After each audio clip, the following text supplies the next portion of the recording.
आपण मनोगत व्यक्त करावं.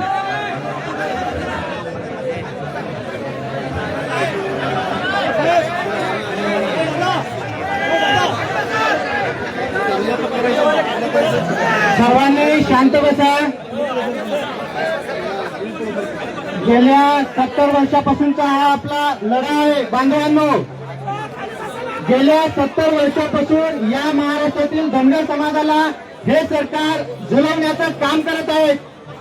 या महाराष्ट्रातले दोन भाऊ मराठा समाज बांधव आणि धनगर समाज बांधव कधी नव्हे तर आज या इतिहासात पहिली वेळ एसटी आरक्षणाच्या प्राप्तीसाठी इथे एकत्र आलेले आहेत. आणि सर्वात महत्वाचं सांगतोय, काल गंगाधर नाना काळकुटे बद्रीभाऊ यांच्यासोबत माझं बोलणं झालं. आज मनोजदादा धरंगे पाटील यांना वास्तविक दवाखान्यात जायचं होतं. त्यांची देखील तब्येत ठीक नाहीये, त्यांना दवाखान्यात जायचं होतं. पण आपल्या ज्या वेदना आहेत, आपले जे मेंढपाळ बांधव आहेत, या सर्वांच्या वेदना बघून दादा स्वतःच्या तब्येतीची काळजी न घेता आपल्यापर्यंत आलेले आहेत. त्यामुळे भावांनो, सर्वांनी दादाचं जोरदार टाळ्यांनी स्वागत करा. दादा बोलतो.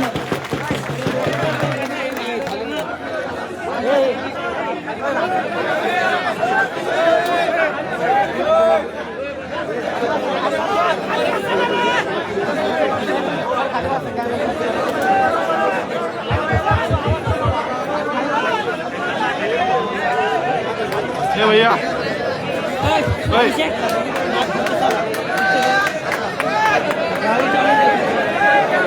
लाइव ले रहे हैं लाइव.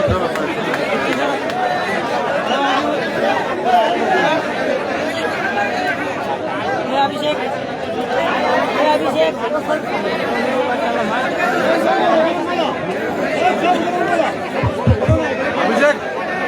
अभिषेक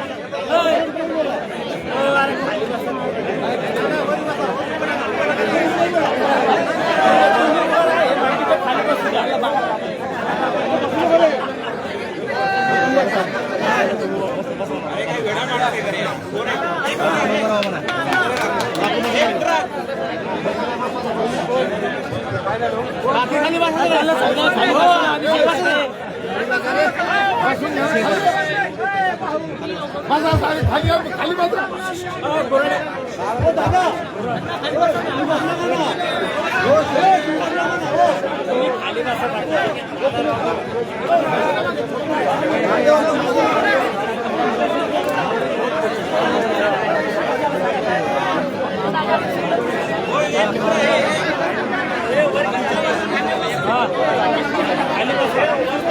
भैया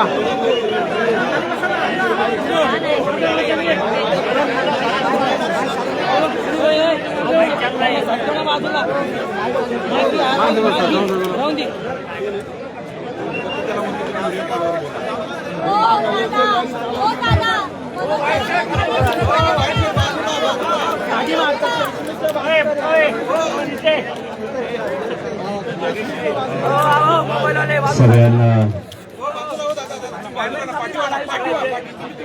जय शिवराय. सगळ्यांना जय मल्हार. थांबा ना फोनवर. आपल्या गोरगरीब धनगर बांधवांना आरक्षण मिळावं यासाठी आझाद मैदान मुंबई येथे बोराडे भाऊंचं आमरण उपोषण सुरू आहे. त्या निमित्तानं आम्ही त्यांना भेट देण्यासाठी आलोय. आम्ही ताकदीनं तुमच्या सोबत येत, काही काळजी करू नका.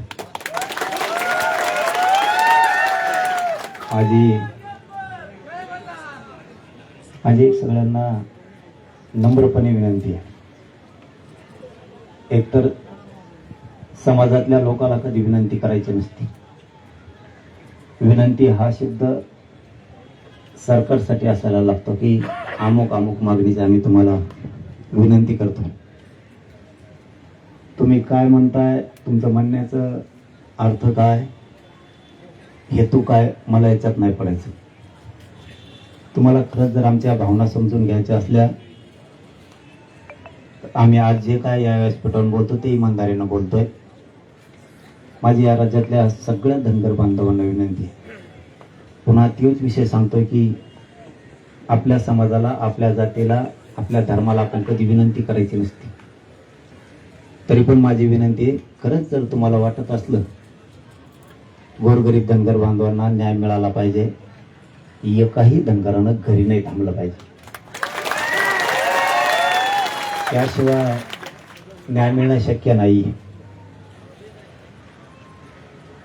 तुमच्याकडे पण सगळ्या गोष्टी आहेत. तुम्हाला नसेल कोणी बोलत, पण मी बोलतो.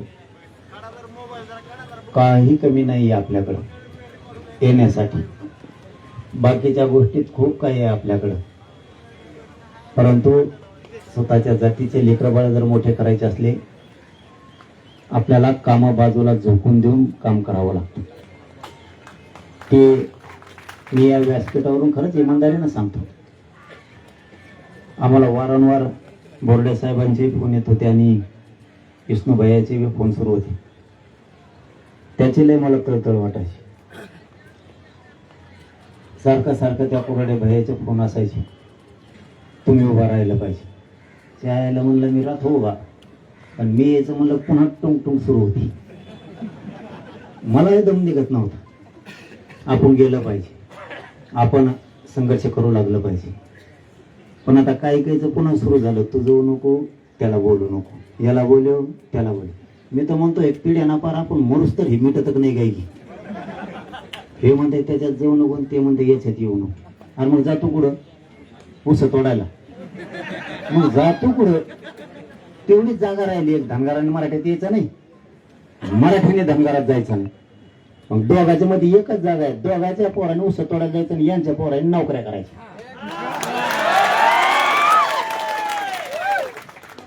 आणि मी एक प्रामाणिक सांगतो, मला गर्व वाटतो ते सांगायला. खरंच माझा समाज याच्यातून बाहेर पडा, धनगरांनी बाहेर पडा.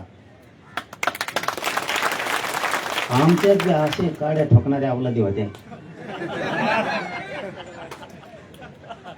इतके काड्या लावणार आणि असा खेळ भांगविणार, पण आम्ही जुळून जुळून जुळून, मी तुम्हाला सांगायचं म्हणलं मी घोडे लावून म्हणायचं, पुरे ठेपायला आणले. माझी तळमळ प्रामाणिकपणा नाही. मी पहिल्यापासून सांगतो, मी ज्या दिवशी चौंडीला गेलो त्या दिवशी तुमचं आंदोलन नव्हतं, मग आपण नव्हतो. चौंडीचा 3 वर्षापूर्वीचा विषय आठवतो मी. मंत्री महोदय आपले रामजी शिंदे सर स्वतः तिथं होते. त्या दिवसापासून मी त्याच दिवशी सांगितलं, आमचा तुमच्या आरक्षणाला पाठिंबा आहे, होऊन काय वजत पण लढा. पण लढायला तुम्ही असे येतात जस काय तुमच्याकडे रिक्षाला पैसे नाहीत. 2 उठत येत, तिसरा चालला घरी, तो घरी पोहोचला का नाही, चौथा येतो. असं होणार नाही. तुम्ही रिक्षा, टेम्पो, जिपा काय काय ना काढा तुम्ही मुंबईकडे आरक्षण. मी तुमच्या समोर साक्षी आहे, आरक्षणच मिळत आहे. आरक्षण कुठे जात नाही. सगळी भूमिका आपल्यावरती. याच्याच बरोबर मला दुसरी पण विनंती करायची. ती झाली पहिली समाजाला, आता दुसरी तुमच्या नेत्याला तुम्ही एक करा. राव, तुम्हाला जे करता येईल ते करा.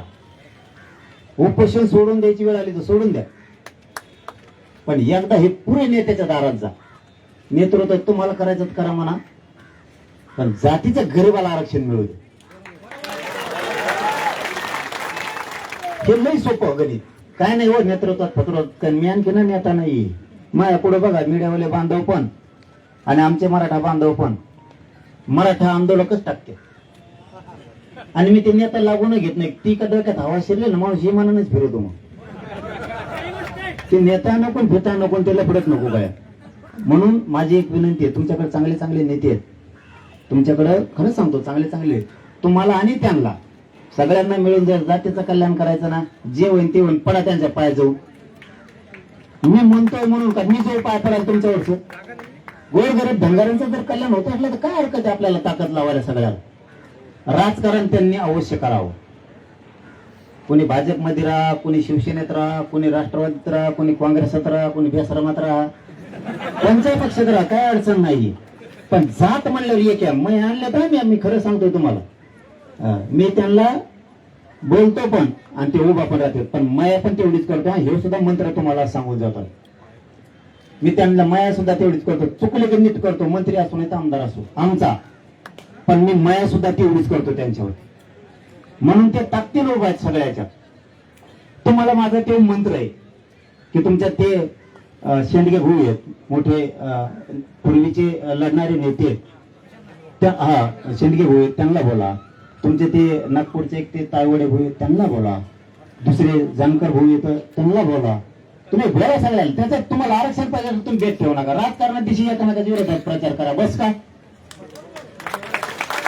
पण तुम्हाला जर आरक्षण पाहिजे असेल, कल्याण करायचं असलं तुम्ही ते तुमचे जेवढे नेते, मला आता बरीच लिस्ट माहित नाही तुमची, तुम्ही त्या सगळ्यांकडे जा. परत काही म्हणायचं मुपलात नाव नाही घेतलं तसं नको.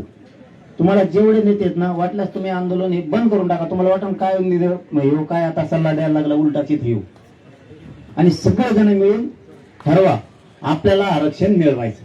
सगळेजण चला. नाही तुम्ही बसायची तर अर्धे तिकडं अर्धे येणारच नाहीत. खरंच एवढा धनगरी होय राज्यात. यायला आपण एकामेकाच्या खुटीला बांधायला शेजारीच राहू. आपल्याला माहित नाही किती. अरे नुसते धनगर आले जर मुंबईत मुतले तरी समुद्र अर्धा भरून. तुम्ही हिंडाचा तिकडे दिल्लीत कामान, धामाच्या तिकडे कामानात काय नाही, तुम्हाला नाटकं करतात फक्त. माया मागलं काम होतं काय नागर मरायचं होतं तुला, काय काम होतं, काही काम नाही, फोन नाही, काही नाही, काही नाही. तुम्ही जर आळशीपणा सोडला आणि कडवट धनगर जर झाला तर आरक्षणच घेऊन मुंबईच्या बाहेर जाणार तुम्ही. मी गेलोय.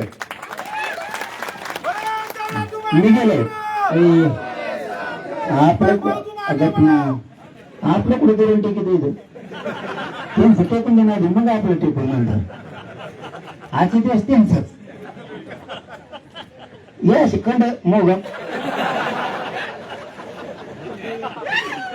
तुम्ही जर सगळे धनगर बांधवाचे नेते धनगर बांधवांनी जर ठरवलं मुंबईकडे आहे त्या वाहनांनी निघायचं, तर महाराष्ट्रातला 6 कोटी मराठा मी तुमच्या मागे उभा करतो. तुम्हाला शब्द आणि जे व्हायचं ते होऊ पर. तुम्ही जर असले घरानं सांगत बसतात आम्हाला 6 जा म्हणतात 7ला जा म्हणतात, आपण 7ला 6 जात नसतो. जरा तिकडे 7ला बसत 6 नाही 7 नाही 8 नाही फट नाही. मी एकदा रथ पांघरून झोपलं की झोपू, कोणा उठत नसतो का. मला मी दाल्यावर म्हणले होते नाही ही जागा आहे कोणची काय माहित, मला दिसली नाही. कारण येताना आम्ही झोपेत आलो जाताना झोपेतच गेलो. ते म्हणले इथं 6 वाजता रस्ता, म्हणलं 6च पुढे का भूतानाचं तर काही नाही. असं नसतं फडणवीस साहेब डेंजर माणूस, त्याला अशी एकजूट लागते. तुम्हाला निवडून आणायचं ना देवेंद्र फडणवीसला जाणार बस का, पण आरक्षण दे म्हणा. तुम्ही महायुतीला निवडून आणा नाही तर महाविकास आघाडीला आणा, काही देणं घेणं का. पण आपल्या समाजाच्या लेकराला जे लागतं ते तर घेतलं पाहिजे का नाही आपण. मग आता जर असे माणसं उपोषणच करीत बसले मरायला लागले, न्याय कधी मिळणार. आता इथं तुम्ही बसलात पहिले कुणी इकडेच वाटली दिसते, परत तिकडे बरेच जण वाटले दिसते. त्यांचं काहीतरी असणारच का रोग आला का सोडायला. सरकार म्हणून यांच्या जीवावरती बसला त्या पहिल्याकडे पॅन्डॉल मध्ये बी ते कोण आहेत त्यांचा प्रश्न सोडायची जबाबदारी सरकारची नाही का. मतदान लागतं का, कोण आहे ते मास्तर लोक.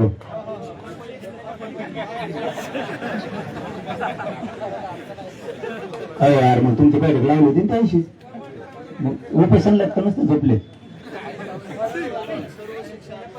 हो होईल होईल त्यांचं बी होईल. माझं हे बघा आम्ही पण त्याला कधी कमी पडणार नाही, 2 टप्प्यात कधी वागणार नाही. प्रत्येकाची फक्त एकच भूमिका असली पाहिजे, गोरगरिबाच्या लेकरांनी काय नाही केलं तुम्हाला माहित नाही, आणि माहित जर असतं तर तुम्ही ताकदीने आला असतात. म्हणून मला सांगायची वेळ आली. ज्यावेळेस धनगराची माऊली मेंढ्या मागे जाते ना, उन्हात तळते अक्षरशः उन्हात, तुम्हाला लाजच नाही येत जातीचे किती हाल व्हायला लागले. तुम्ही मला ट्रोल केलं तरी चालत, आणि ट्रोल करण्याला मी मजा केलं नाही. ते रोजच माझ्या पाठीलाच पुजलेले, त्यामुळे मी येत नाही. होती काय व्हायचं तुम्हाला खरं सांगतो. तुम्हाला जर तुमच्या आईची माऊलीची त्या धनगर बांधवाची जर थोडी बी कळकळ असेल ना, ती माऊली इतकी उन्हात मेंढ्यात तळती, तिच्या जर वेदनेची जाण तुम्हाला असली ना तर धनगर घरी नाही जाणार, अख्ख्या मुंबईत निघते. त्यांचं कल्याणच होणार नाही, असं होत नाही. पालात कवा साप शिरण माहित नाही. त्या मेंढ्या सांभाळताना कधी एखादा चुचावून माहित नाही, कधी लांडगा येऊन हल्ला करून माहित नाही.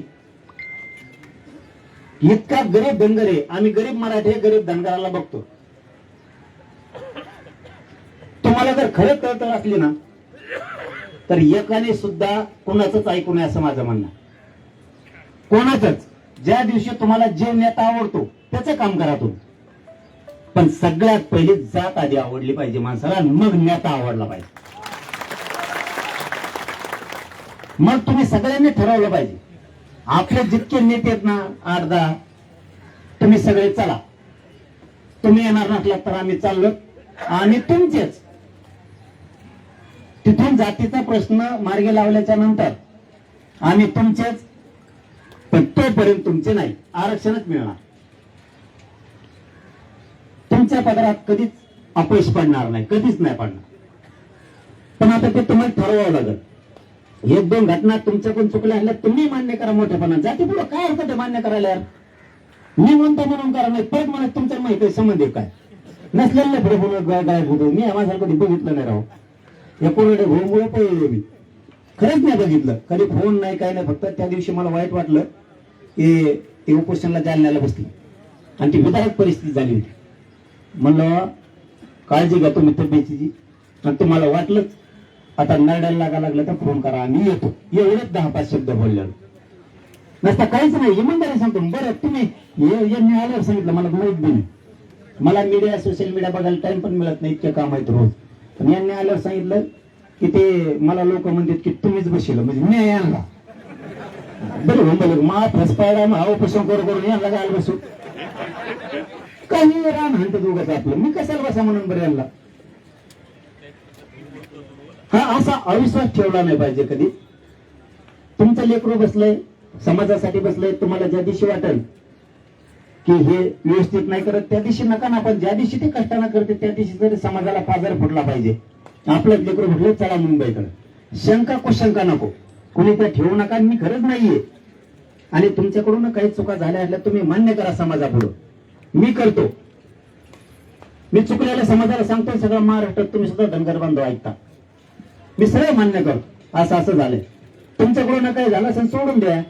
आता आमचं ते आता मला यांनी सांगितलं आम्ही कोणी तुम्ही म्हणले आम्ही व्यासपीठावर ठरवलं असा असं विषय तसा तसा आहे. तुमच्यासारखं समजा एकच बसायचा, पण आमचं मेनू ठरलं.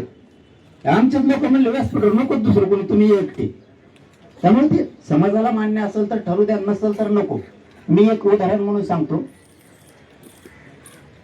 बीडला मोर्चा होता आणि बीडच्या मोर्चा दिवशी श्रीमंत छत्रपती संभाजीराजे साहेब तिथं आले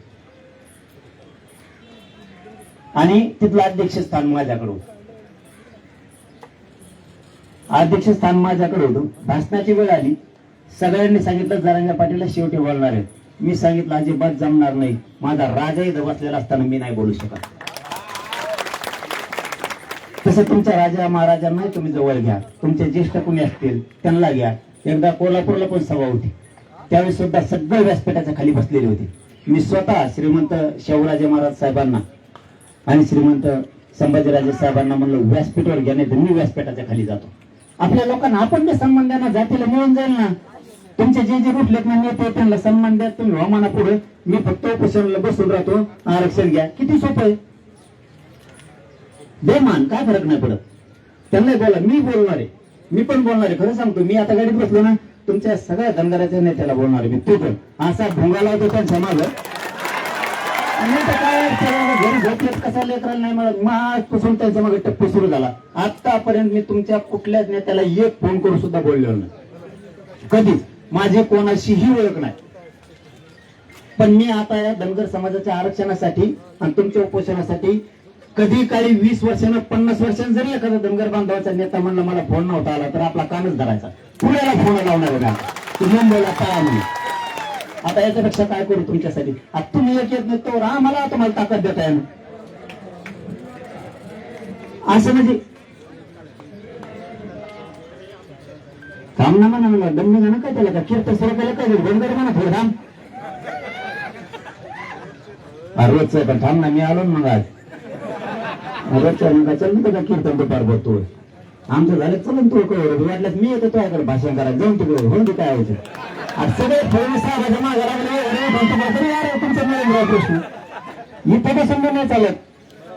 सगळे ऍक्टिव्हिटी करायला लागते गावापासून. मी मुंबईला आलो तर तिकडे सगळं बंद होतं, मी तिकडे आलो तर इकडचं बंद होतंय. त्याला ना तुम्हाला आतून वेदनाच का व्हायनात मला कळणार. तुम्हाला कोणत्या भाषेत बोलावं मला हेच कळत नाहीये. बरं तुम्हाला आरक्षण मिळालं मला काय फायदा आहे. तुम्हाला वेदनाच का होत नाहीत. हे बघा तुम्ही प्रतिष्ठा मान सन्मान सोडून द्या सगळे नेते. मी याच व्यासपीठावरून धनगरांच्या सगळ्या नेत्यांना पुन्हा एकदा विनंती करतो, थोडासा मान सन्मान बाजूला ठेवा. मिळू द्या एकदा धनगराला गोरगरिबाला आरक्षण, ते तुम्ही फसवले. सगळ्यांनी राज्यात शांततेत आंदोलन करा, फक्त गोंधळ करू नका. गोंधळ केलं तर आंदोलन मोडलं, गोंधळ केलं तर आंदोलन मोडलं. कारण हे शांततेचं युद्ध लय डेंजर आहे बरं. हे कोणाला धड मोडता येत नाही काहीच नाही. आमचा एक साहेब यायचा माझ्याकडे तिथं, ते म्हणत सरकार लय मोकार असतं, असं ऐकत नाही, त्याला जरा दाखायला लागतं. म्हणलं टाक मोडून आमचं आरक्षण. तूच सांगायली आणि गुताला तूच पुन्हा गुताला ओढायला तीच येणार ना पोलीस पुन्हा. त्यामुळे फक्त तुम्ही वाईट पाऊल उचलू नका. आणि एकदा धनगर ठरवा, उद्या महाराष्ट्र बंद शांततेत होऊन जाईल, उद्या सकाळी.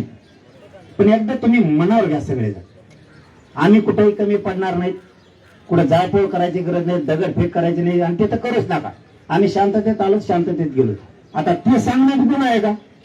परत तुम्ही म्हणायचं तसंच करतो काय हो, आता तेच म्हणा बघू. ते म्हणलं तर तुम्ही तसं केलं, मग आता आम्ही म्हणायला गेलं ते म्हणते तसंच केलं. आता सांगा तरी लागेल आम्ही काय केले, काय डावपेच केले. पण मी डावपेचाला खरंच नाही, स्तुती नाही करून घेत, पण कलाकार आहे देवेंद्र फडणसाहेब सगळं फाटत. कारण आपण डावपेच तसे टाकतो. त्यांनी माझ्यावर जे नाही ते डावपेच टाकलेली, जे नाही ते तुमच्यावर एक बी डाव टाकला नाही त्यांनी, आणखी एक पण. माझ्यावर 2-2 यासाठी बसवले फडणवीस साहेबांनी, 2-2. तरी पठ्ठ्याने त्यांनाच जार काढायला लावलाय. म्हणजे गिअर टाकायला आपल्याकडे मोठमोठले गिअर, त्यांच्याकडे 4च, आपल्याकडे 7 गिअरची गाडी. आपला दंकाला अवघड आहे, पण आपल्याकडे मोठेपणा पण आहे. दिलं का दिलं म्हणतो, त्यांनी आमचा जार काढला, आम्ही 100% म्हणतो त्यांनीच काढला, पण आणखी लागू नाही गेला, तसा ठेवला. कारण मग लगेच लागू करून त्याला फोनच कसं काय म्हणते. सगळ्याचे ढोपळे मोडे पाहिजे, पार मन देणार, असं फडणवीस साहेबाचा खेळ आहे. पण दिलंय म्हणून आम्ही त्यांची स्तुती पण केली की तुम्ही दिलंय, त्यात काही हरकत नाही. परंतु तसंच एकदा धनगराचा देऊन टाका ना मोकळून, काय सगळं तुमचा काय आवाज येतो त्यावर कानून धरता आणला. मी प्रत्येक आंदोलनात आठवण करून देतो. 2014 का कवा तरी 12 मध्ये आलते बघा, ते 12 का 14 काय तर होतं तेव्हा आले. ते म्हणले होते पहिल्याच कॅबिनेट मध्ये करीन. धनगराचे पडून ते सगळं मतमच करायला लागलं खपाखप. आणि ते एकदा मुख्यमंत्री झालं की बसलेलं कोण करताना तिने कॅसिटी तिला एकदा आपटा लागतं, एकदा निवडून आणला लागतं, तेव्हा ठेपले दिले. तुम्ही नुसतं माया करता, मग काय घरात येतं. मी कसं विधानसभेला 29 झप केली, तेव्हा फडणवीस साहेब डोळे उघडले, याच्या नादी नाही लागायचं. तसं एकदा धनगर ठरा, आता सुपडा साफ करायचं तर माझ्या आरक्षणच आलं तुमचं. तुम्ही गेमच टाकत नाहीये, तुम्ही प्रत्येक वेळेस डाव टाका, यशस्वीच होणार.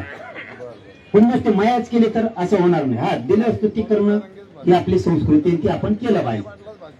तसं त्यांना तेही तुम्हाला देतील, तितक्या ताकदीनं तुम्ही आले पण पाहिजे, तेवढी ताकद तुम्ही लावली पण पाहिजे.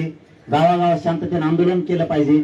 अरे नुसत्या भाकरी आणा म्हणलो तुम्ही, नुसत्या भाकरी, परत तुम्ही म्हणता तुला सांगाय आम्ही तसं करायला लागलं, ते म्हणते नक्कल करतो. नुसत्या भाकरी आणायला तरी हो, मुंबईत भाकरी बसत नव्हत्या, भाकरी इतक्या भाकरीवर.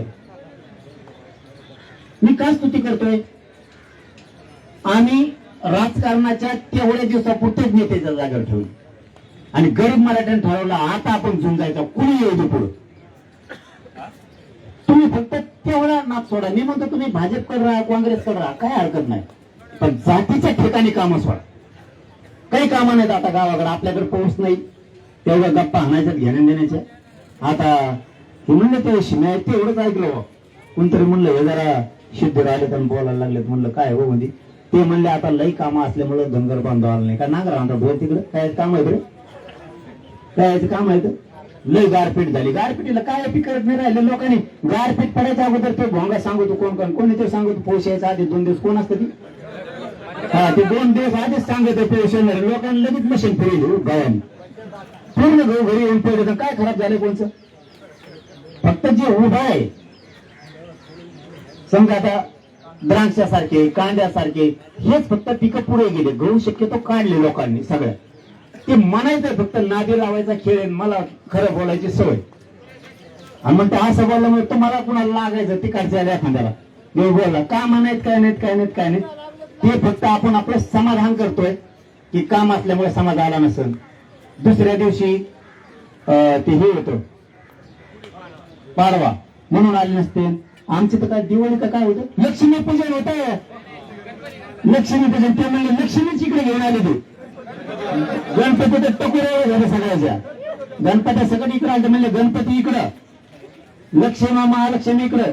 श्री गणेशाची पूजा आम्ही इथंच केली आणि महालक्ष्मी देवीची सुद्धा पूजा इथंच केली. हे बघा, आपल्याला देव, हिंदू धर्माचे संस्कार सगळे सणावर आपल्याला करणं आहे, ती आपली जबाबदारी आहे. पण कुठेही राहून करू शकतो, आपल्या घरीच करावं असं काय नाही. तसं तुम्ही ठरवून का धनगर मुंबईला सगळ्या धनगरांना जायचं, तुम्ही फक्त आम्हाला एकदा सांगा, आम्ही पुढे धनगर मुंबईत येणार आहे, आम्ही तुमच्या आधी येतो. पण आता तुम्ही तिकडे जाणार, बाकीचं कसं काय करायचं मग काम?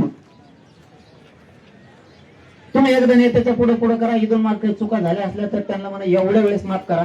आणि समाजाला कधी सांगायचं असतं, माझ्याकडून चूक झाली, घ्या पात्रात, घेतो समाज पात्रात टाका म्हणून. जर तुम्ही कोणी व्यासपीठाचं खाली बसले असले ना, त्याला म्हणतो पावर न घासतो पण धनगराचं कल्याण होतं. कोण कोण खाली बसले ना त्याला सांगायचं, सन्मान तुम्हीच माझे मोठे भाऊ आहेत. आणि मी सांगणार आहे की चला रे त्याला मोठ्याने माफ करा जर काही झाला असेल चुकतो. नाही सांगितलं तर माझ्या कानाला हात लावा तुम्ही की त्यांना एकदा सगळेजण माफ करा. कोणी व्यासपीठावर बसला असतं, कोणी खाली बसला असेल, आणि तुम्ही वर बसायचे ना राव. सन्मान असतोय मोठ्यांचा, काय होतं मी बसू द्या गांडीवर. तुम्ही कोपऱ्यात ढकलून दिले किंवा खाली ते बसले फुगून. आता असं नाही, आपण ज्येष्ठाला आपण माया पण केली पाहिजे. आपल्यात कोणी वरिष्ठ असतील, कोणी मोठे नेते असतील तर त्यांचीही माया केली पाहिजे. आपल्या लढा संघर्षाकडे न्यायचा. मी तुम्हाला माझा मंत्र सांगितलाय, मी समाजाच्या नेत्याला माझ्या बोलतो, शिव्या सुद्धा देतो, पण माया पण तेवढीच लावतो. हे पहिल्यांदा सांगितलं असेल मी तुमच्या व्यासपीठावर. त्यामुळे तुम्ही काय होतं ते काय मराठा धनगर आणि तुमच्या नामचं काही झालंच नाही रे. उगाच तुम्ही तिकडे फुगून बसलात, मग आम्ही इकडे फुगून बसलो. घेणं नाही देणं नाही, काही काय घेणं देणं. उली तिले भांडण आहेत ते रोजच होता येते, लगेच जात्र घालता होतं भांडण म्हणून. तुम्ही उली तिले जे होत आहे ना, हे आपल्या पिढ्यांना पारच आहे. पण शक्यतो राज्यात ह्या दोनच जाती अशा आहेत, धनगर आणि मराठी. शक्यतो यांचं जास्तीचं वैरच नाहीये. उगाच आपण फुगून बसलो. आणि तुम्ही ज्या नेत्या रुसलेले आहेत त्याच्यावर आम्ही रुसलेलो आहेत ना. मग तुम्ही ज्या नेत्याला म्हणतात यांनी वाटोळ केलं, आम्ही त्याला म्हणतो मी आमचं वाटोळ केलेलं आहे. पण समाजात काय झालंय तुमच्या आमच्या? काहीच नाही. उगीच आपण बसून बसलो आणि घेण्या देण्याची मोठी दरी निर्माण केली. तरीही मी धनगर समाजाला कधी शब्दांनी दुखवलो, कळलं तर केलं असेल दुसऱ्याला, पण धनगर समाजाबद्दल बोलतोय मी. तुमच्या शक्यतो नेत्याला नाही आणि तुमच्या समाजाला पण नाही, कधीच नाही. जे खोडीचे मग आता त्यांना कसं काय सोडू? तुम्ही त्याला सोड म्हणता तर मी नसतो सोडीत. मग त्याला पहिल्यापासून तुमचं तर आमचं जर जुळूनच द्यायचं नसलं तर मग त्याला बोलायचं नाही का आम्ही? आपण आपलं इथून पुढे धनगर मराठ्यांनी जर हुशार झालं ना, पुढे सुद्धा लय मजा येईल. खरंच लय मजा येईल. तुम्ही आमच्या आरक्षणात आम्ही तुमच्या आरक्षणात, तुम्ही आमचे खुरपायला आम्ही ते तुमचं खुरपायला लय धरायला लागेल सावड आपली. आणि मग यायचं लय दुकान मग करून दे. मग तसं असतं. आणि दुकानं यायला तुम्ही इतके येडे येत नाही मराठी आणि धनगर तुम्ही दोघं. तुम्हाला खरं सांगतो, तुमच्या लेकराच्या सत्ता आहे तुमच्यामुळे जातील, मायामुळे, आपल्या लोकांमुळे जातील. सगळ्यात मोठा कोणी? मराठा, धनगर, दलित, मुस्लिम. वेळ काय यांना मतदान मोजायला शिकायच नाही राहणार. सत्ता आपल्याला घ्या ना, काय घ्यायचं ती आरक्षण घ्या, नाही तर काय घ्यायचं ते घ्या. तुमच्या नेत्याला त्याला आमदार व्हायचं, त्याला मंत्री व्हायचं, इकडे होते ना. पण मालक म्हणून राहताना धनगर, मराठे, मुस्लिम, दलित जर एकत्र आले, खेळच खलाल गोयांचा. तुमचे 10-5 मंत्री, आमचे 10-5 मंत्री, टेबल उचलून नेऊ आपण आपल्या गावाकडे गेले. मायाला तुम्ही तसं काही करीतच नाही. तुम्ही म्हणणार मराठी बेकार, मग आम्ही म्हणणार धनगर बेकार, झोपलं. आणि ज्यांचं पण दिलं तर मजाच मंत्री होतो दरबारी. जर धनगराचा मंत्री व्हायना मराठ्याचा व्हायना, आमचं झालं ते काय आमचं का माझं कामच आहे काय. नवीन पट्टे जे आपल्याला जे धनगर पाहिजे, जे मराठा पाहिजे सत्य जायला ते जायला पाहिजे. मग हाय का नाही तुमच्या हातात आरक्षण मागायचं, धनगराला गरज आहे का? जर धनगरांनी ठरवलं मराठा धनगर दलित मुस्लिम युती, शिटच पडणार नाही आपलं. कोण लीड तोडून आपली लीड कोण तोडी? 1.25 लाख एक मतदारसंघात नुसतं मराठा आहे. त्याचं 60-70 हजार जर धनगरात जे आणला 2 लाखावर गेला, आणि दलित मुस्लिम दोघं 50-60-70 घरा 2.5-3 लाखावर, तर आपणच गेलो मतदान करून राहिलं. मग खाली पुढच्या उमेदवाराला मतदानच नाही राहिलं. आपल्या हातानं आपण आपलं सुख दुसऱ्याला देतोय. तुम्हाला समजतंय ना? आपलं सुख आपण दुसऱ्याला देतोय आपल्या हातानं. राज्यकर्ते ते बनते आणि आपण कुत्र्यासारखे त्याच्या दारात उभा राहतो. गरजच नाही या गोष्टीची. धनगराला आरक्षण लागत आहे, मालकच आपला झाला. समजा तुमचे 4-5 नावं घेतलेत नाही, तेच उपमुख्यमंत्री झाले, काय अडचणी त्याला कसं करते. दुसरं उपमुख्यमंत्री सापडणार आपल्याला पुढे बघायला जावं. आता एक आंबे लावायला जातोय, तो दुसरा खोडपायला गेला. तिसरा तर काय बाहेर सहायमालाच जातो मुख्यमंत्री. काय करतात त्यांचं त्यांना माहित, आणि विकास तर आमचा काय होत नाही. हे जर लोकांनी गणित जुळलं ना, आपल्याच लोक मोठे होती. परत म्हणून त्यांच्या आईला निवडणूक लढायला काही सांगितलं नाही, यायचं ते नाही नका येऊ, मी तर पाडीणारच. मी पाडायपुरती तर ताकद नाही आहे. मी उभा राहिला तर उभा काढला, मी तर उभा काढणार. माझं मी हे बघा, मी बोलतो ते पण करतो, आणि मी ते नुसतं भाषणापुरतं नाही ठेवतो. माझ्या समाजाच्या लेकरा बाळाचे हाल होत होते, माझ्या समाजाच्या अधिकाऱ्यांचे हाल होत होते, व्यावसायिकांचे हाल होत होते. मला त्या बघवलं नाही, मी तितक्या ताकदीने होतो. तुम्हाला जर आता गोरगरीब धनगराचं दुःख बघवत नसेल, वेदना बघत नसतील, तर तुम्ही एक यावं. ही आमची हात जोडून तुम्हाला विनंती. मी कधीही कोणाला हात जोडत नाही. याच्यापेक्षा तर काय तर सांगू शकत नाही. तुमच्या नेत्यांना पुढे घाला, काय तुम्हाला तरी अडचण आहे त्यांना मान द्यायला द्या. बीज पेरायचं काम आपलं असतं. रान सुपीक करून ठेवायची जबाबदारी आपली असते, आपण ते करावं. काय हरकत आहे कोणाच्या मागे उभा राहायला? बरं, आता तुम्हाला त्यांच्या मागे उभा राहा म्हणतो, काय अडचण आहे का? अडचण काय?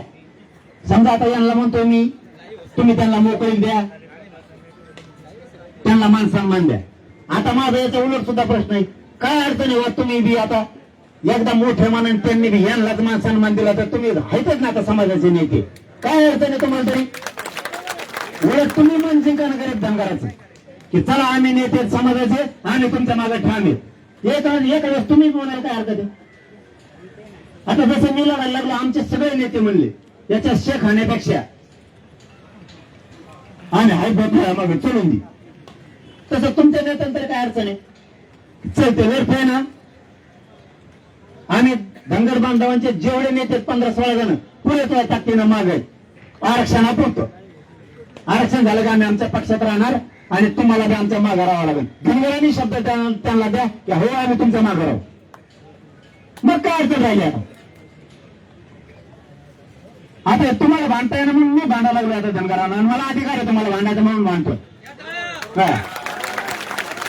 आता दुसरं भांडण तरी कोण? मी ते 4-5 जेवढे नाव घेतले त्यांना जाहीरपणानं भांडतोय की तुम्ही एखाद्याच मोठं मन करा, त्याला जाऊ द्या. करतोय तो उपोषण, आता चल हायत आम्ही तो आम्हाला नको देऊ मान आम्हाला. पण या धनगराला आरक्षण मिळेपर्यंत या इथं बसा, सांगा. बरं, आरक्षण मिळणार म्हटलं तर तुमच्या धनगर बांधवाला जर वाटत असलं नेत्यांना आरक्षण मिळणार नाही, यांना येऊन सांगा. यांना मोठे म्हणा तुम्ही सुद्धा धनगर बांधव हे असं मिळणार नाहीये, किंवा मग सरकार असं म्हणलंय तू जरा 5-6 महिने थांब. काय हरकत आहे? तुम्ही जे 7-8 जण धनगर बांधवांचे नेते काम करतायत समाजात, तुम्हाला समाजानं जीव मानलेला आहे 5-6 जणाला.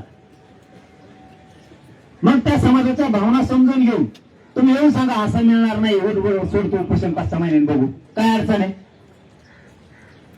यांनी मोठ्या मनाने माफ करावं त्यांना, आणि त्यांनी मोठ्या मनाने सांगावं आणि हाय तो मागे जाऊ दे. आता अस्मिता ही समाजाची, आणि नेत्यालाच मोठं मन करावं लागत असतं. हे त्यांनी सगळ्या त्या मी जेवढ्यांचं नाव घेतलं त्या बांधवांनी समजून घ्यावं.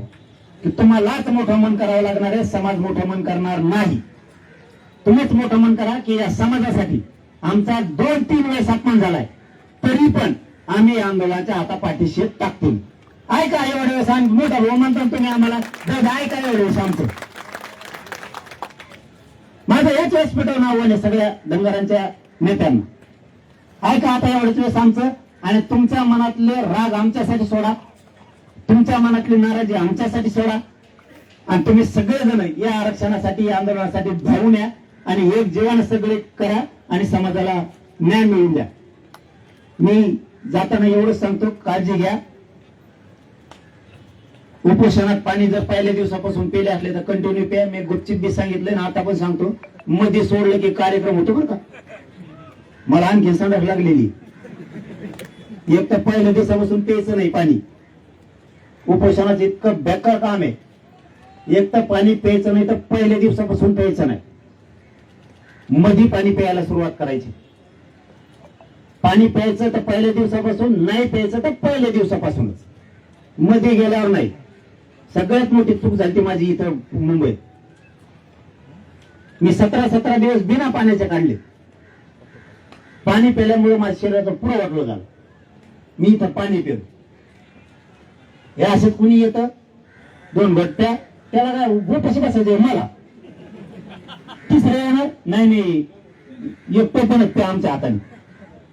तिसरं येतं माझ्या हाताने 2 ठेवून नको का, तो हातात का अमृत हे का काय का, असं करून करून माझा फेस पाडलेला. उपोषणावर काय परिणाम होणार आहे हे माझ्या ध्यानात नाही आलं. कारण मी कधीच उपोषणात पाणी पेलो नाही आतापर्यंत. ही पहिली वेळ होती पाणी पेलो, तर माझ्या पोटात इतकी आग होती तर आणखी सुद्धा. कारण ते पाणी उकळलं नाही का, एखादी गाडी असती गरम झालेली आणि तिथं पूर्ण पाणी संपलं, या काही पाणी ओतलं की जाळत होतो बारका. असं अचानक झालं माझं. 3 दिवसानंतर मी ते 2-3 घोट पाणी पिलं व्यासपीठावर. नुसतं पोटात आग होत होती. म्हणजे तुम्हाला लई लढायचं म्हणून सांगतो, कारण तुम्हाला परत देवेंद्र फडणवीसला लढायचं सोपं नाही. ती पाठ्याला डेंजर आहे. त्याला बार माथ्याचा माणूस लागत हो. त्याने तो नुसतं खोट्या आणतोय. खोट्या आणायला पक्का देवेंद्र फडणवीस. खोटे आणलं वेपरूनच देत नाही. मी तुटतो तो फक्त एकटा पाडण्यात होते तर मी तुटतो तो. मग आम्हाला पुऱ्या 7.5 लावलं होतं ते. आता नाही बरं का, आता त्यांचं आमचं चांगलं गमतं. आता जे खरं ते मला हजर लपून खोट्या मारलेल्या पुऱ्या उपटून फेकलं ना आख्या एक नाही ठेवली. पण आता बरं आहे, त्यांचं आमचं दिलं म्हणल्यावर आम्ही सन्मान केला त्यांचा. तुम्ही आम्हाला मराठवाड्यात दिलं, आता 17 संस्थांचं राहिलंय तेवढं, त्यामुळे आम्ही त्यांचा सन्मान केला. आता आमचं त्यांचं बरं आहे सध्या बरं का. इचकू शकतो त्याची काय आमचं सांगता येतं, कारण आपण कधीच नेत्याला माया नाही लावली. संबंध मेंटेन करण्यासाठी कधी आंदोलन नाही केलं. पुढे प्युअर आणि प्युअर जातीचाच राहिलो मी, कधीच नेत्याचं झालो कारण होणार बी नाही. त्यामुळं माझी हात जोडून विनंती आहे पुन्हा एकदा तुम्हाला, तुम्ही सगळ्यांना आव्हान करा. नसता तुम्ही माझ्या म्हणण्यावर नाही, तुम्ही नसता बिंदास्त उपोषण सोडून द्या. कणाकणा त्यांच्या घरी जा सगळ्यांच्या, पण सगळ्या सांगा पुढे नेत्याने उतरायचं. मी तुमच्या पुढे नाक घासतो. जातीसाठी नाक घासायला काही हरकत नाही. नेत्या पुढे कधीच वाकू नका कोणत्या, पण जाती पुढे नाक घासायला कधीच मागं सरकू नका. सगळ्यांनी जीव लावा, सगळ्यांनी एक करा. नसता मग इथूनच सगळ्यांनी त्यांना आवाहन करा, आमच्या कोण चुकलेलं आमच्या पदरात घ्या, आजपासून तयारी लावा. कोणता प्रयोग करा. सगळे एक झाले का आरक्षण मिळालं. मी पण आज आणि उद्या दिवसात त्याला सगळ्यांना फोन करून झालेलं आहे. सगळ्यांना फोन करणार. धनगरांसाठी या, त्याच्यानंतर आपण आपल्या पक्षात राहा. धनगर समाज सुद्धा तुमच्या मागे 100% राहील. पण आंदोलनापुरता तुम्ही जात म्हणून सगळे होता. मी आता सांगतो, ऐकतील नाही मला माहित नाही. मी एक तर कधीही कोणाला सांगत नाही. पहिल्यांदा मी या समाजासाठी सांगायला लागलो, कारण मला पण प्रतिष्ठा आहे. माझा शब्द नाही ऐकला माझा सुद्धा प्रतिष्ठा आहे. मी बरंच कोणाला तरी म्हणायचं हे कर आणि ते करायचं नाही म्हणजे आमचा सुद्धा अपमान असतो. तरी म्हणजे मी क्लिअरच बोललो तुम्हाला, कारण मीडिया लाईव्ह हे सगळं. तरी पण मी बोलायला लागलो. हे शब्द मी खाजगीत बोलायला पाहिजे होते, कारण मी एखाद्याला फोन लावायचा तरी माझं ऐकायचं नाही म्हणजे आमचा सुद्धा अपमान असतो. तुम्ही मला ये म्हणले उपोषणाला भेट द्यायला, मी नाही येणं म्हणजे तुमचा अपमान असतो. त्या कुरडे भाईचा सुद्धा अपमान होता. मी नाही येणं म्हणजे फोन आला म्हणलं मी येतो. तसं आता आम्ही पण फोन लावणार आहेत. अपमान झाला, तुमच्या नेत्याने आमचा अपमान केला तरी पण लावणार आहे. तुमच्यासाठी मी अपमान सहन करायला तयार नसताना कधीही सहन करत नाही. मी पण लावणार आहे की गोरगरीब धनगरांसाठी उतरा मैदानात. म्हणणार म्हणजे म्हणणार. आणि आपला शब्द तुम्हालाही चांगला माहिती आहे. आता तुम्ही माझं 2 वर्षापासून आंदोलन बघितलं. मी सगळ्यांना म्हणणार आहे की उतरा म्हणून, आणि त्यांनी सुद्धा उतरावं. त्यांनी मान सन्मान द्यावा, तुम्हीही त्यांना द्यावा. आणि एकदाची ही तरी आता तुम्ही कायमची मिटून टाका. पुन्हा एकदा सांगतो, तुम्ही काळजी घ्या. आणि धनगर बांधवांना इथं असलेल्या सगळ्यांना विनंती आहे, जरा गावाकडे यायला सुरू करा. टेम्पो फेम्पो काढा ना, रिक्षे फिक्षे जीपट काही काढा. तुम्हाला सांगतो आमच्या कोंकड्यावर लटकून येत होते यार. आमचं सांगितलं पुरा म्हणते ते याचं काम सांगत यांना म्हणते आपला आमचा कसा रापका कुंकड झोके कुंकड गाड्या पळा बघा. तुम्ही ना खरंच माझा एवढाच सल्ला आहे का, फक्त धनगर बांधवायला मिळेल तेव्हा अंधारान मुंबईच्या माघारी जायचं नाव घेऊ नका. तुम्ही 2 दिवस येतात की लगेच माघारी जावं. कोणत्या गाड्या नाही अडी ते अरे त्यांचे तुम्हाला आतलं सांगू. आतलं ते पोलिसाला माहिती त्यांचे लेकर आपले मोठे होणारे. फक्त त्यांना आपल्या आंदोलनात येता येत नाही. त्यांचे लेकर नाही मोठे होणार आहे. बढते नाही मिळणार का त्यांना? त्यांना केंद्रीय कॉलेज नाही मिळणार का त्यांच्या लेकराला? काय लाडी त्यांचे दाटून करीत असते तेवढे बोलतोय. जाऊ नको आपण म्हणत तेवढे मग जाता तिकडे आली गाडी आपली. ते तसं असतं त्याला पुढं. तुम्ही इतकं लोड नका घ्यायचो. गाड्या येत असतात सगळ्या. तुम्ही गाड्यात आणल्या ना आधीच मग गाडी कोण होतं? गाड्यात मिळाल्या तरच म्हणतो गाड्या आडील्या. गाड्या आणल्यावर बघा कोण आडीत काय करतोय. आताच बोलून बसायचं ती सगळं होईल. पुन्हा एकदा सगळे इथं बसून चांगला विचार करा. पण आंदोलन मात्र शांततेत नसतं. आंदोलन मोडलं म्हणून समजायचं. तुम्ही जर धिंगाणा जाळपोळ केली का आंदोलन मोडलं. मला एकदा यांचे नेत्याला बोलून देऊ दे दिवसभर. हा मग मी कुठे बघितो माझ्याकडे मोठमोठ्याला बांबू असतो. धनगर बांधवांच्या नेत्याने जर रिस्पॉन्स दिला धनगर खाली असं बाबा गेला खेळली आपल्याकडे सत्ता बदल नाहीये. फक्त धनगर पण मराठ्यात बरी पाडली होती दुसऱ्यांनी. आपल्यासारखी निभार आहे ती धनगराला निभार आहे. तुमची ताकद काय ना धनगर होतं. मला तुमची लय ताकद निभार आहे. तुम्ही लय निभार आहे. या राज्याच्या पाठीवर लय मोठे ताकदवर आहे तुम्ही. फक्त तुमची ताकद तुम्हाला कळा नाही, त्यामुळे तुम्हाला न्याय मिळाला. मी आता सगळ्या नेत्यांना बोलतो, त्यांची सगळेजण काळजी घ्या आणि सोबत येत तुमच्या. फक्त शांततेत आंदोलन चालू द्या. मीही सरकारला गाडीत बसल्याच्या नंतर आता बोलतो, ज्यांना बोलता येईल त्यांना. पण आधी तुमच्या नेत्यांना बोलतो, कारण ते जर पॉझिटिव्ह झाले तर तुमचं कल्याण झालं. नाही झालं तुम्ही सांगून देईन तुम्हाला. मी मग आम्हाला सांगत असतो कोणत्या नेता कानात बोलला. मी धनगरांनी विश्वास ठेवण्यात नाही ठेवा. मी तुम्हाला सांगून देणार. येणे फोन उचलला, येणे हो बोललाच नाही, हो मुद्दा मजमत होता, मी बिजी आहे, मला पोट दुखत आहे, कोणी म्हणतं मी कुठं बोलतो. मी तुम्हाला धनगरांना राज्यातल्या सगळं सांगून देणार कोणता नेता काय मला. आणि जेवढे पॉझिटिव्ह झाले त्यांचं नाव सांगणार, हे नेता पॉझिटिव्ह आहे. पण असं त्यांची नाराजी, समाजांनी त्यांची नाराजी दूर करा, हे सुद्धा खरं सांगून दे. कधीही खोटं बोलणार नाही.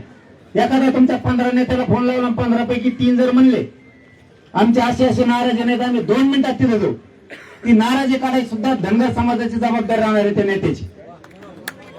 पण त्याने सुद्धा मोठ्या मनाने तेही सांगत असते आमची नाराजी म्हणून. मी सगळ्याला फोन लावतो, ज्याला आयुष्यात बोलणं त्याला बी लावतो तुमच्यासाठी. बस का?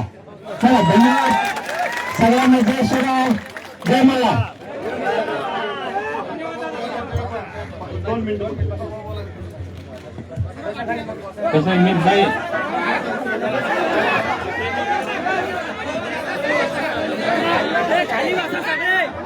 मी नाही बोललो की पंचायत होईल म्हणून माफ करा. तुम्ही तुमच्या नंतर बोलतो असं काही, म्हणजे मोठी माणसं आहे.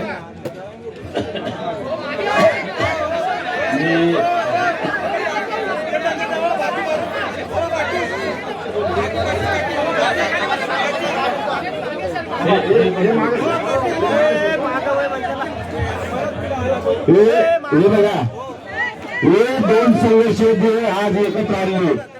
मीडिया समोर आहे. मीडियाला त्यांची अडचण मागे सरकार, हे मंडळी सगळ्याची मागे सरकार, थोडं मागे सरकार, थोडं मागे सरकार, थोडं मागे, सगळं विस्तार आहे, थोडं मागे सरकार.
दादा बोलल्यावर मी बोलणं संयुक्तिक नाही, पण मी नाही बोललो तर पंचायत होईल म्हणून बोलतो.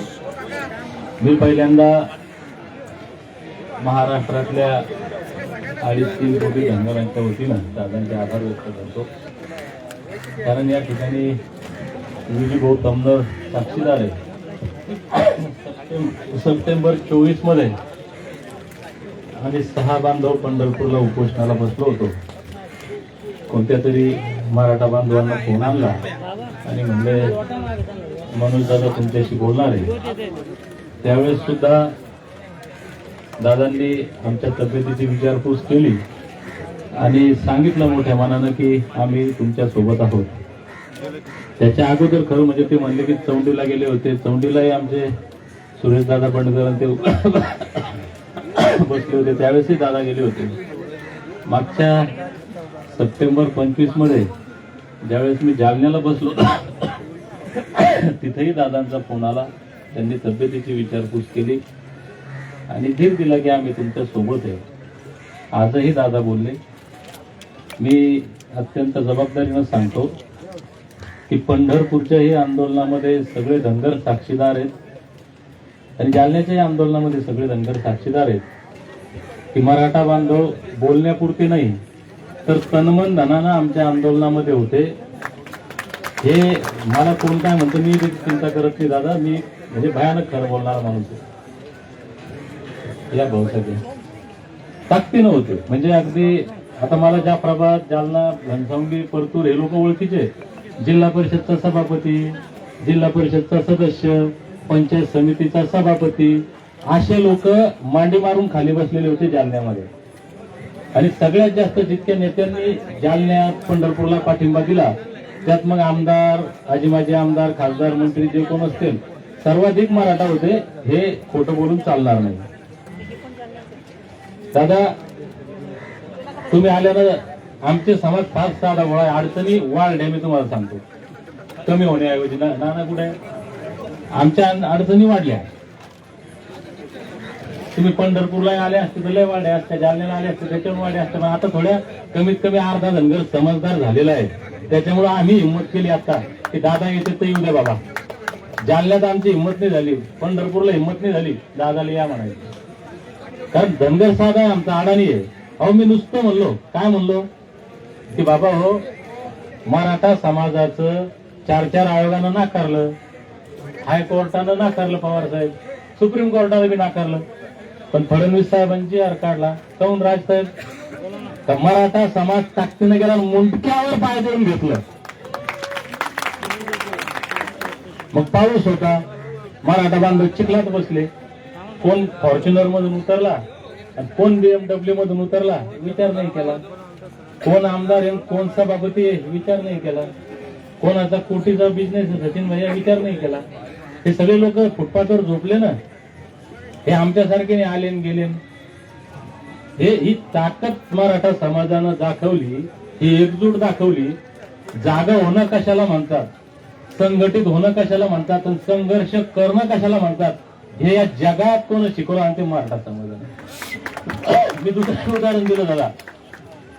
मराठा समाजानं 57-58 मोर्चे काढून जागतिक कीर्तिमान स्थापन केलं. इतके लोक एकत्र येतात, शांततेच्या मार्गाने येतात आणि शांततेच्या मार्गाने जातात. जगात हे झालं नाही. पण आरक्षण मिळालं का? मिळालं का? मराठा समाज कमी होतात तवाही आमदार, खासदार, मंत्री, संत्री पैशावाले होते, ताकदीनं मोर्चे काढले. पण त्यालाही मनोज दादा सारखं नेतृत्व पुढे यावं लागलं. इमानदार काय होईल ते होईल, समाजाचं कल्याण झालं पाहिजे. मी लोकांना ते सांगत होतो. लोक म्हणले की जरांगेनंच बसवलेलं. बरं, आता तुमचा नामचा मी तर म्हणतो ना, जन आरोप केले ते आता आमचे जे आपले जाताना आपले थोडं जास्त बोलत नाही, त्याच्यामुळं समाजानं थोडं समजून घेणं गरजेचं ही भूमिका. त्याचा उद्देश काय होता माझ्या बोलण्याचा? आज मनोज दादाने तेच सांगितलं की सगळ्याला एकत्र यावं. मी पहिल्या दिवशी पण होतो दादा, मी लय बोंबलत होतो की हे शेवटचा लढा आहे, सर्टिफिकेट मिळणार आहे. माझ्या हातात नाही ना बाबा. मी कालच तेच सांगत होतो, आजच तेच सांगतो. तुम्हाला वाटतं देवेंद्र फडणवीस साहेबांच्या हातात आहे, मोदी साहेबांच्या हातात आहे, पण त्याच्या मनात नाही ना. मग तुम्ही म्हणसान काय बॉम्बला मारायला बसला इथं ना, आम्हाला काय बोलवतो? हे तुमच्या हातात आहे धनगर भावांनो, माया मावल्यांनो, तुमच्या हातात आहे. तुम्ही या मराठा समाजासारखी ताकद करून या. मी पहिल्या दिवशी सांगितलं की हा शेवटचा लढा संपवायचा कधी आहे, तुमच्या हातात आहे. तोच विषय दादांनी सांगितलं नेत्याचं. आता ते नेते आपले जाताना आपले झोट, कोण आमच्याविषयी काय बोलले आणि आम्ही त्याला काय विनंत्या केल्या, हे मला असं वाटतं मीडिया समोर जगजाहीर न केलेलं बरं. त्याच्यामुळे कृपा करून आता दादा तुम्ही म्हणले, मी इथं बसलो त्याच दिवशी म्हणलं होतं बाबा माझं, मी आत्ताही सांगतो, मी बिल खडूस आहे, मोडल पण वाकणार नाही, आणि जिथं वाकायचं तिथं वागतो मी. 1% बी माझी चूक नाही, एवढीशी चूक नाही, तरी त्या दिवशी म्हणलो बाबा तुमच्या पाया पडतो माफी मागतो. आजही म्हणतो पाया पडतो माफी मारतो. मग वैयक्तिक असतं तर खेटर आणले असते, पण समाजाचा विषय म्हणून पाया पडतो माफी मागतो. चूक नसताना मागतो. माझी चूक सिद्ध करा, खेटर मारा 4 चौकात करा सिद्ध. मग राजेश टोपेनं बसवलंय काही ना हवंय. राजेश टोपेचा माझा संबंधच नाही, माहिती त्याची कधी भेट नाही, फोनवर बोलणं नाही कधी जिंदगीत. तुमचं मग तरी 3दा उपोषणात बोलणं झालं. भाऊसाहेब भाऊ खरंच बोलणं नाही. बरं, याच्या पलीकडे जे म्हणतात ना ते सत्तेतले लोक आहेत म्हणणारे. हा बाबा फडणवीस साहेब सगळ्यात डेंजर माणूस आहे. त्यानं या देशात म्हणजे हल्ली त्यानं झोपवले, चौकशा नसलेले मागे लावून ना जलद टाकले. आणि मग दीपक बावडे जर राजेश टोपे सुपारी घेऊन, पवार साहेब सुपारी घेऊन, जरांगे पाटला सुपारी घेऊन जर नाटक करत असेल काही, तर करा चौकशा आणि टाका जलद. बरं, आता लाज वाटली पाहिजे. आता मी म्हणणाऱ्यांना मी 2014ला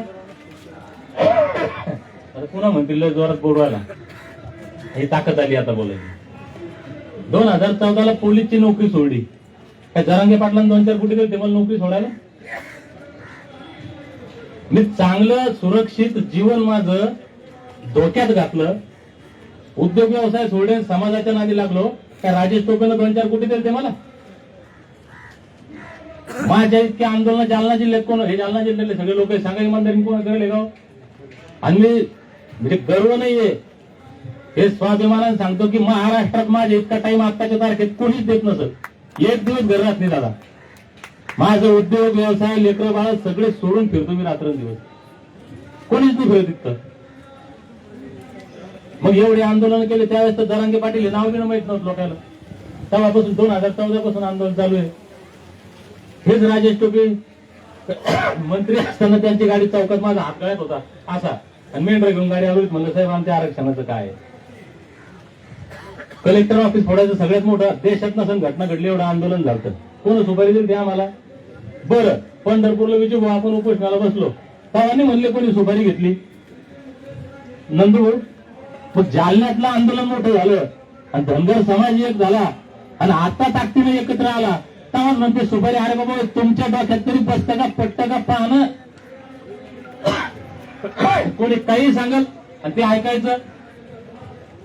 मी एक गोष्ट दादा पहिल्या दिवशीपासून म्हणतो, ज्या दिवशी आमच्या ग्रामपंचायतच्या सरपंचापासून कोणत्याही पक्षाचा संघटनेचा नेता पुढारी, आजी माझे आमदार खासदार मंत्री एवढू कसे जास्त नाही एवढू शिकायचे, हे सगळे ज्या दिवशी एकत्र आले त्या दिवशी प्रश्न सुटतो.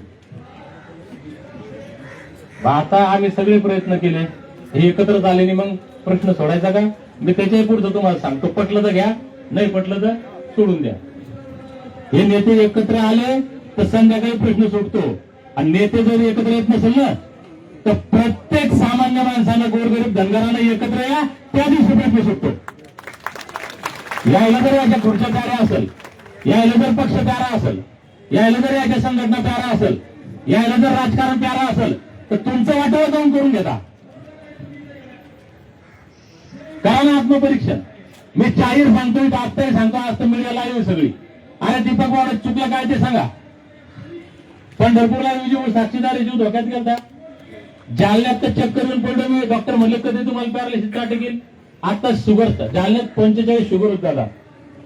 आणि जेव्हा म्हणतो ना नाक लावून ना बोलतो ना, अरे ये उपोषण कर आणि तू 40 शुगर करून दाखव, फक्त जी म्हणलं ती शर्यत मिळाला. काय मजा वाटते का? तुझा 70 BP करून दाखव उपोषण करून. माझा 70 BP होता, 45 शुगर होती. आज 60 शुगर झाली. ते म्हणते चॉकलेट खाय, कोणी म्हणतो गोळी खाय. अरे म्हणलं मोरदेनं मी मारायचं, मोरदेनं काल भगतसिंगचा स्मृती दिन होता. एखादं दीपक बोर्डे मला 1000 जन्माला येतील, हेरी मारणार जन कधीतरी मारायचं. जे अरे जन्माला आला तर समाजासाठी काहीतरी करा, मरा, हा विचार डोक्यात घेऊन आम्ही जगू राहिलो. 7 महिने झाले दादा घरी नाही मिळाल. एक दिवस असा नाही की मी 24 तास घरी आहे शांततेने परिवारासोबत. 2 मुली आहेत मला. माझं नशीब चांगलं आहे की ते मुली, बायको, बिचारे, घरचे सगळे भाऊ वगैरे सगळे मंडळी चांगली आहे. सोपं नसतं हे जे करतायत त्यालाच माहिती आहे. हे बोलणारा काय जातं, कोणी काही म्हणतं, कोणी काही म्हणतं. त्याच्यामुळे धनगर भावांना माझी विनंती आहे, मी तर निर्णय घेतला, इथून एक तर माझी आरक्षणाचा प्रश्न सुटल, नाही तर माझी डेड बॉडी जाईल. परत आता दादा म्हणले ते मी फडणवीस साहेबांच्या बाबतीत काल मी एक शब्द वापरलं होतं. 47 जमातीच्या यादीमध्ये नियमानुसार 36 नंबरला धनगर आहेत. फडणवीस साहेबांनी प्रचंड अभ्यास त्याचा केलेला आहे. त्यांनी शब्द दिलेला आहे, तो शब्द पाळावा. आरक्षणाची अंमलबजावणीचा मार्ग मोकळा करावा. आम्ही उपोषण सोडतो. किंवा फडणवीस साहेबांनी हे म्हणावं की बाबा रे ते जे होतं 36 नंबर वगैरे वगैरे हे नियमात बसत नाही. आणि मी जे बारामतीला बोललो होतो ते असंच बोललो होतो निवडणुकीपुरतं, त्याच्यामुळे तुम्हाला देताच येत नाही. उभे मोर नको जाय घरी, तरी मी घरी जायला तयार आहे. आणि समाजाला हात जोडून विनंती आहे, ज्या नेत्याला असं वाटत असेल हे आंदोलन चुकीचं आहे, त्या कोणत्याही एका नेत्याने सांगा, मी नाव घेत नाही, त्यानं लोकांना संभ्रमित केल्यापेक्षा, समाजाचं डोकं खराब केल्यापेक्षा आणि लेकरा बाळांच्या कल्याणाचा हालाडा कमजोर केल्यापेक्षा त्यांनी पुढे येऊन सांगावं दीपक बोराडेचं आंदोलन करणं चुकीचं आहे, तरी मी उपोषण सोडतो. काय सांगू आता? अरे हाऊस नाही ना. बरं हे लोक 10 दिवस झाले परेशानी, यायला उपोषण म्हणून आलेलंच नव्हतं मी. एक दिवस जायचं, 16 तारखेला जयंती करायची, सरकार निर्णय घेणार आहे, आपण घरी जाऊ. हे 10 दिवस झाले, सगळे लोक प्रत्येक जिल्ह्यातले इथं फुटपाथवर पडले, यायला हाऊस आहे का? मग नेत्याला एक तर हे सांगा धनगराच्या की आरक्षण मिळत नाही, हे नाटकं बंद करा, तरी आम्ही उपोषण सोडतो. फडणवीस साहेबांना सांगा मिळत नाही तरी सोडतो.